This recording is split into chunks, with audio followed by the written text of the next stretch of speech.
జనవరి 14 ఈ 17 నిమిషాలు మిస్ అయితే దేవుడు ఇచ్చిన లైఫ్ టైం ఛాన్స్ మిస్ అయినట్టే.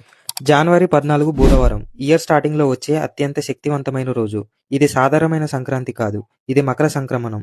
సూర్యుడు మకర రాశిలో ప్రవేశిస్తున్న క్షణం. కానీ అసలు షాక్ ఏంటంటే గత 23 సంవత్సరాల్లో ఎప్పుడు జరగని పవర్‌ఫుల్ యోగం ఇది. ఎందుకంటే అదే టైంలో శ్రీ మహావిష్ణువుకి అత్యంత ప్రీతికరమైన శటిలా ఏకాదశి. అదే క్షణంలో సంక్రమణం. జనవరి 14 మధ్యాహ్నం 2:50 నుంచి 3:07 వరకు కేవలం ఈ 17 నిమిషాలు. ఈ 17 నిమిషాల్లో పూజ, దండం, మౌన ప్రార్థన ఏదో ఒకటి చేస్తే కోటి రెట్ల ఫలితం ఉంటుంది. ఉదయం స్నానం చేసే ముందు వాటర్‌లో నల్ల నువ్వులు వేసుకోండి. దోషాలు మొత్తం పోతాయి. ఇంకోటి సూర్యుడికి అర్ఘ్యం ఇవ్వండి. ఒక బౌల్‌లో నీళ్లు, కుంకుమ, రెడ్ ఫ్లవర్స్, అక్షింతలు సూర్యుడికి అర్పించండి లేదా దగ్గరలో ఉన్న ఏ ఆలయానికైనా వెళ్ళండి. ఈ 17 నిమిషాలు మళ్ళీ రావు. ఈ యోగం మళ్ళీ వెంటనే కాదు. ఈ వీడియో చూస్తున్న మీరు మిస్ అవ్వకూడదు. జనవరి 14 2:50 నుంచి 3:07 వరకు ఇప్పుడే సేవ్ చేసుకోండి. మీ ఇంట్లో అందరికీ షేర్ చేయండి.